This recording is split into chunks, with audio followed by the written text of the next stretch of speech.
Hi friends, welcome to Archana's కమ్మని రుచులు. చూసారా, ఇడ్లీ చాలా సాఫ్ట్గా చాలా బాగుందండి. టేస్ట్ మాత్రము సూపర్ ఎమ్మీ. ఏమి ఇడ్లీలమ్మ చెప్పు ఫస్ట్ అంటారా? కనుక్కోండి చూద్దాం. మీకు తెలియదు కదా. చూడండి ఎంత సాఫ్ట్గా ఉన్నాయో. చూడగానే చాలా మెత్తగా దూదిలాగా ఉన్నాయి. కాలిపోతుందండి, భలే బాగున్నాయి అసలు. ఇవి మనం లైలాన్ సబ్బియము మురుకుల్లోకి వేసుకుంటాం కదా, చాలా బాగా వచ్చింది. నేను కూడా ఫస్ట్ టైమే చేశాను, కానీ భలే కుదురుకుందండి టేస్ట్ మాత్రము. మీరు కూడా తప్పకుండా ట్రై చేయండి. అలాగే అందులో కొబ్బరి పల్లీల చట్నీ అనమాట, పచ్చి కొబ్బరి. ఇదిగోండి ఇవే అవి. నేను ఒక గ్లాసు కొలత తీసుకుంటున్నాను. సేమ్ మీరు కూడా ఇలా ఏదైనా పర్లేదు, గ్లాస్ కానీ కప్పు కానీ ఏదో ఒక దాంతో లైలాన్ సబ్బియము ఒక గ్లాస్ కానీ కప్పు కానీ తీసుకోండి. అన్నీ ఒక బౌల్లోకి వేసేసుకొని ఒక 1 అవర్ పాటు మనం వీటిని నానబెట్టాలన్నమాట. 1 అవర్ బాగా గుర్తు పెట్టుకోండి. ఎప్పుడైనా టైం లేనప్పుడు 1/2 అవర్ అయినా పర్లేదన్నమాట. ఏంటమ్మా నువ్వు పిచ్చి పిచ్చి వంటలన్నీ చేస్తున్నావు అంటున్నారా? మీరు చేసి చూడండి. మీకు నచ్చితేనే నా ఛానల్ని సబ్స్క్రైబ్ చేసుకొని అలాగే లైక్ కొట్టండి. నేను 1 అవర్ పాటు వీటిని నానబెట్టాను. చూడండి ఫస్ట్ ఎలా ఉన్నాయి. ఇప్పుడు కొంచెం ఉబ్బినాయి కదా, కొంచెం ఉబ్బుతాయి. చేత్తో మీకు అలా అనేసి చూపిద్దామంటే అవి రావట్లేదు, జారిపోతున్నాయి అనమాట. ఈ మాత్రం ఒక 1 అవర్. ఎప్పుడైనా టైం లేనప్పుడైతే 1/2 అవర్ 45 మినిట్స్ నాన్నా కూడా పర్లేదనమాట. ఇవి నానబెట్టేసుకున్నాం కదా, దాన్ని పక్కన పెట్టేసుకొని ఇప్పుడు సూజీ బొంబాయి రవ్వ ఉంది కదా, దాన్ని కూడా ఇప్పుడు మనం ఒక గ్లాసు ఏంటవి ఒక గ్లాసు లైలాన్ సబ్బియం తీసుకుంటే 2 గ్లాసులు సూజీ అనమాట. బాగా ఫ్రై చేసుకోండి లో ఫ్లేమ్ మీద. రవ్వని మరీ ఎక్కువ కలర్ రాకూడదు. పూర్తిగా చల్లారిపోయే వరకు మనము పక్కన పెట్టేసుకుందాము. ఇప్పుడు బాగా చల్లారిపోయింది. ఇప్పుడు అంతా బౌల్లోకి వేసుకొని మనము ఇప్పుడు 2 గ్లాసుల రవ్వ వేసాం కదా, ఒక గ్లాసు సగ్గు బియ్యము లైలాన్ సబ్బియం. చూడండి బాగా గుర్తుపెట్టుకోండి, నార్మల్ సగ్గు బియ్యం కాదు. సాబుదానా అంటాం కదా, నార్మల్ సాబుదానా కాదు, లైలాన్ సాబుదానా అనమాట. అందులోకి ఒక గ్లాసు పెరుగు, పుల్లని పెరుగు అయినా పర్వాలేదు, నార్మల్ అయినా పర్లేదు. ఒక గ్లాస్ పెరుగు వేసి మరి కొంచెం వాటర్ వేసుకొని ఇలా కన్సిస్టెన్సీ ఇలా ఉండాలి. కొంచెం సేపు ఒక 10 నిమిషాలు పక్కన పెట్టేసుకోండి. ఇది కొంచెం నానేంత వరకు మనము చట్నీ చేసేసుకుందాము. పచ్చి కొబ్బరి పల్లి చట్నీ సూపర్ ఉంటుందన్నమాట. పల్లీలు ఫ్రై అయిపోయినాయి కదా, పక్కన పెట్టేసుకొని అందులోకి ఒక 2 టేబుల్ స్పూన్లు ఆయిల్ వేసుకుందాం. ఫస్ట్ పోపు పెట్టుకుందాము చట్నీకి, తర్వాత పచ్చిమిర్చి అవి ఫ్రై చేసుకుందాం. ఎందుకంటే పచ్చిమిర్చి తుంచి వేస్తాం కదా, ఘాటు వస్తుంది.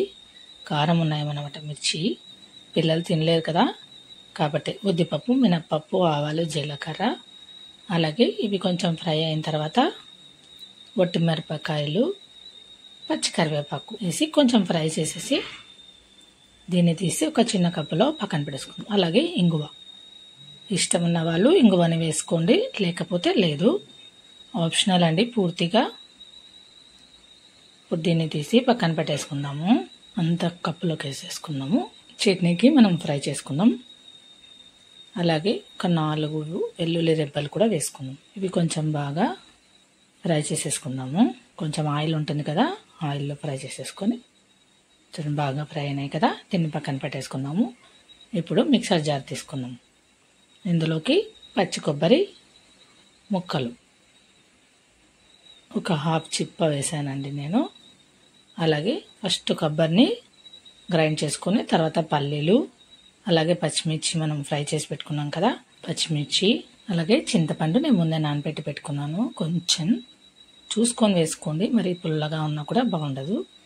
అలాగే సాల్ట్, అలాగే ఇదేనండి మెయిన్ సీక్రెట్, కొంచెం చక్కెర వేస్తేనే దేంట్లో కన్నా సూపర్ టేస్టీగా ఉంటుంది అనమాట.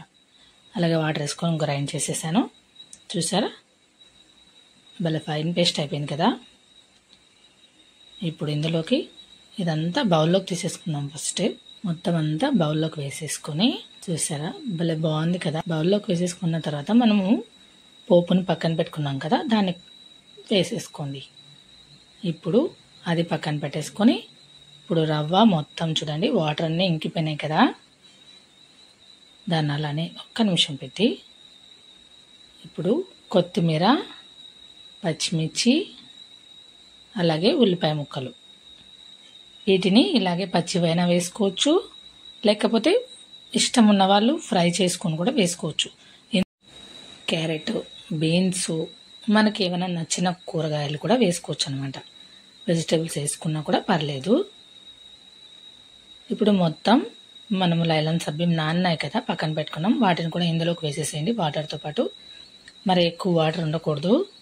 అలాగే సాల్ట్, తర్వాత బేకింగ్ సోడా వేసి బాగా కలిపేసుకోండి.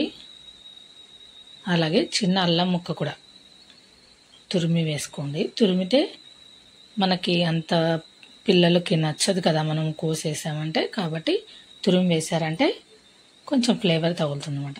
బాగా కలిపేసుకోండి.